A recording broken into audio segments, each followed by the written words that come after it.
The honourable member for Regina Wascana. Well, thank you very much, Madam Speaker. It's always an honour to rise in this chamber and to represent the people of Regina Wascana, and I'm pleased to have the opportunity to speak today on the budget. Madam Speaker, I remember my grandmother would always say to me when growing up that if you can't say anything nice, then don't say anything at all. While that may be good advice for getting along with the neighbour kids, it doesn't work so well as an opposition member of Parliament. But I would like to at least partially take some of my grandmother's advice today and focus on one area of the budget where I think there was broad agreement, and that is the need for Canada to support Ukraine as they defend themselves from the Russian invasion. Madam Speaker, I remember when the Finance Minister was presenting her budget earlier this month, I believe she received one standing ovation from both sides of the House, and that's when she said that the Russian army invading Ukraine needs to be vanquished. I agree, Madam Speaker. Vladimir Putin's war of aggression against Ukraine is completely and totally unacceptable. Countries around the world, including Canada, need to do their part to ensure that free and democratic countries are not overrun and annexed by a dictator like Vladimir Putin. The Finance Minister went on to say that it was the brave people of Ukraine who would be doing the fighting against convoys of Russian tanks rolling into their country. But, Madam Speaker, there is one fundamental principle that the Minister did not mention in her budget speech, which I believe everyone needs to understand, and that's this. Every time one of those Russian tanks is destroyed by the Ukrainians, it is soon replaced by another Russian tank rolling off the assembly line. Madam Speaker, if we are going to help the Ukrainians win this war and to make the world a safer place for our children and grandchildren, then it is not enough to simply destroy the Russian tanks and other weapons on the front lines. We must also stop Vladimir Putin's ability to buy more of them. Madam Speaker, tanks cost money. Bombs cost money. Battleships cost money. And where does Vladimir Putin get his money to buy all these weapons? Well, Madam Speaker, by far the biggest source of funding for the Russian war machine is oil and gas exports to Western Europe. That's Vladimir Putin's steady paycheck. That's Vladimir Putin's spending money. Oil and gas exports to Western Europe. In fact, Madam Speaker, Western Europe imports approximately 3.4 million barrels of oil and gas every day from Russia. The money that Western Europe spends on this oil and gas goes towards Vladimir Putin's war machine. He spends the money on tanks, he spends it on bombs, he spends it on battleships, all of which go towards the Russian war effort against the Ukrainian military and to commit atrocities against Ukrainian civilians, such as the bombing of a hospital maternity ward in Mariupol and the slaughter of civilians on the streets of Bucha. And so, if the international community could figure out a way to send an additional 3.4 million barrels of oil and gas to Western Europe, we could seriously inhibit Russia's ability to wage war. Madam Speaker, how can the international community make up this shortfall? Well, Canada alone could provide almost that entire amount from just 4 projects. These 4 projects have been debated many times in this House over the last few years. They are the Keystone XL pipeline, the Energy East pipeline, the Northern Gateway pipeline, and the Trans Mountain expansion. All 4 of these projects have either been cancelled or significantly delayed over the last several years because of this government's Bill C-69 and Bill C-48 and other roadblocks that they keep putting in the way.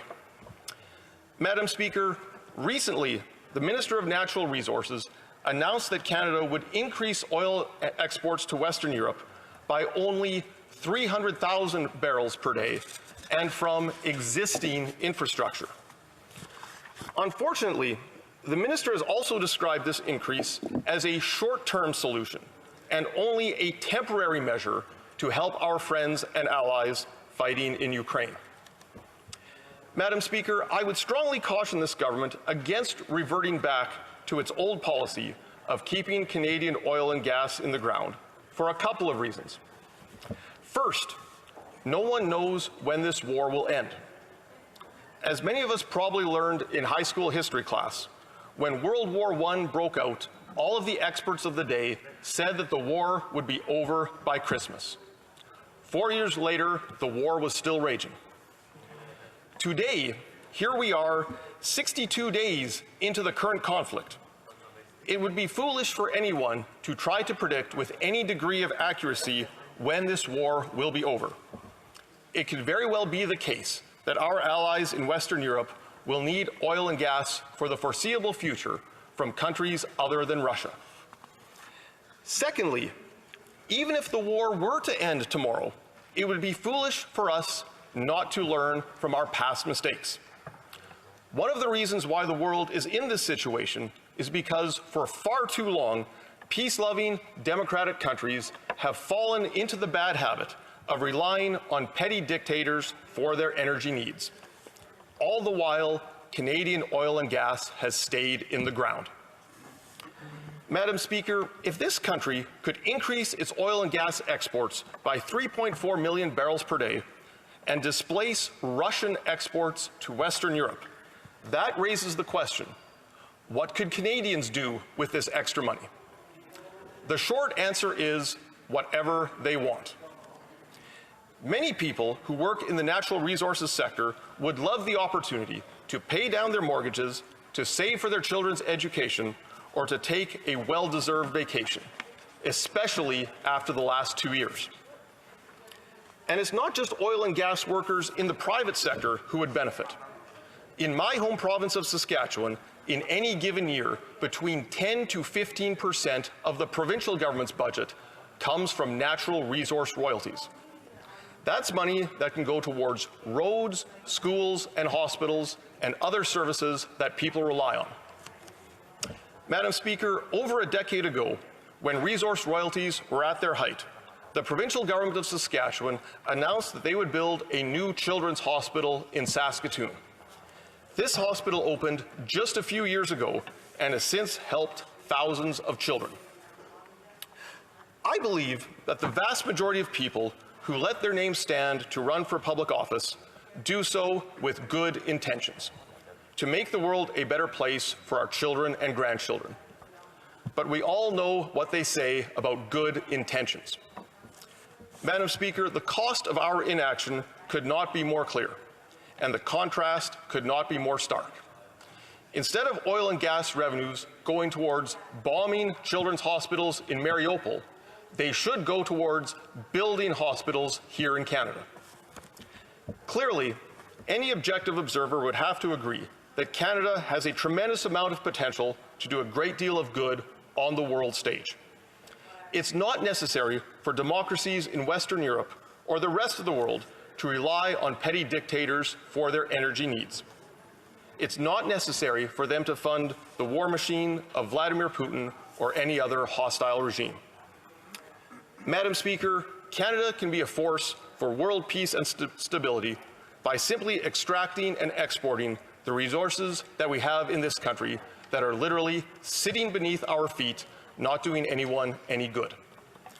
Madam Speaker, if Vladimir Putin's army is to be vanquished, to use the finance minister's term, then we need to get serious about building pipeline capacity in this country so that Western Europe and the rest of the world can buy their oil and gas from Canada instead of from Vladimir Putin's Russia. Thank you very much, Madam Speaker.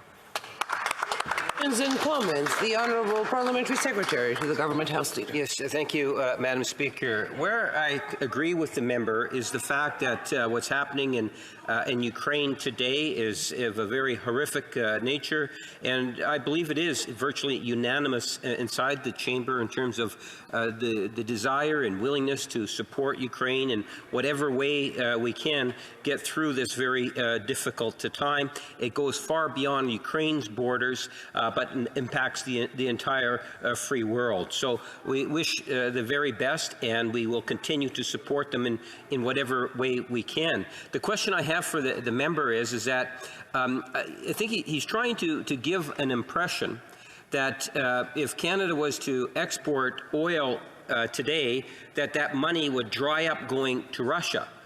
We all know that even if the political will and the desire of Canadians in terms of as a whole wanted that to happen, that couldn't happen overnight. And I'm wondering if he could provide his thoughts and comments in regards to that aspect. We don't want to say something in which ultimately you cannot deliver. Honourable Member for Regina Wascana. Thank you, Madam Speaker, and I would like to thank the honourable member for his question. And I'm glad to hear that there is support from all parties in this House to support the people of Ukraine. Certainly, dictators cannot roll their tanks into neighboring countries and take over and expect to think that that is okay.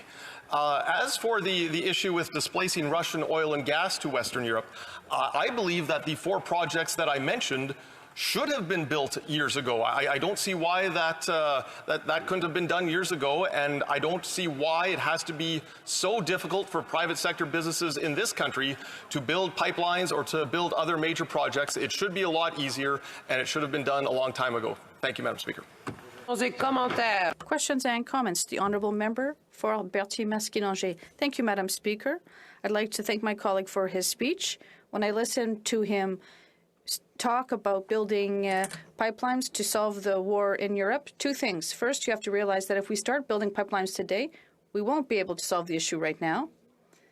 He said it should have been done quite some time ago, but in all due respect, is he aware that it is a global crisis we're experiencing right now? Has he seen that everyone last year in BC with the flooding and forest fires, should we not be starting a transition and stop the most polluting projects such as the oil sands? I'm not saying that against him. I understand. Well, we're willing to invest in his region, but we have to start this energy transition. I'd like to see what he has to say about that. Well, Member for Regina Wascana. Thank you, Madam Speaker, and I'd like to thank the member for his question as well. I think we can all agree that there has to be a transition to clean energies at some time, but I am of the belief that global warming and the energy transition is a long-term problem that requires long-term solutions. The war in Ukraine is not a long-term problem. People are literally being bombed to death today in Ukraine. And so I think we need to prioritize the war in Ukraine for the foreseeable future. I would also say that while some countries are transitioning away from oil and gas, that is clearly not the situation today in Western Europe. 3.4 million barrels of oil and gas every day are being exported from Russia to Western Europe. And so, that oil and gas creates greenhouse gas emissions just like from anywhere else in the world. And so not only is our policy of keeping oil and gas in the ground bad for the war in Ukraine, it's not doing any good for global warming because the Europeans are just buying their oil and gas from Russia. Honourable Member for Nunavut. We are seeing climate impacts that are man-made. Emissions reductions now is critical. It is immediate and it is a long-term issue as well with the Ukraine, what's going on with the invasion in the Ukraine. It is both immediate and long-term. My question is, does the member not agree that investing more into alternative energy sources is what's needed now in this important time in Canada? The Honourable Member for Regina Wascana. Thank you, Madam Speaker, and I'd like to thank the honourable member for her question. And the short answer is yes, we do need research and development into clean energy technologies if we're ever going to deal with global warming. I would say that one source of clean energy that we need to do more with is carbon capture and storage. I had the opportunity just a couple of weeks ago to visit the Boundary Dam project just outside of Estevan, Saskatchewan, and it is incredible to see the technologies that they are developing down there with respect to carbon capture, storage, and sequestration. It's Greenhouse gas emissions are not a problem if they do not go off into the air. If we can sequester them under the ground, then we can make use of all of our existing energy infrastructure, and that is a good solution for everyone. Resuming debate, the honourable member for Cumberland Colchester. Well, thank you, Madam Speaker.